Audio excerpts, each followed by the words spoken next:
I think it's really important that this is discussed, that like Mm-hmm.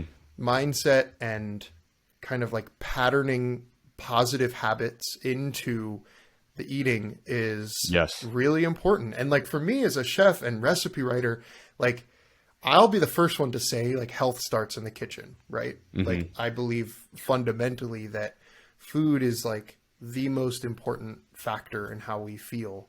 Mm-hmm.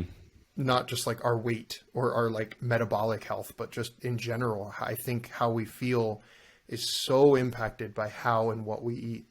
But it is a chicken and the egg scenario. Like you can't feel better until you eat better. But I think in Mm-hmm. many ways, it's hard to make good food choices if you are unhealthy or if you mentally unhealthy. You know, if you Mm-hmm. don't love yourself, you don't care, Yeah. you're not motivated, you're stressed.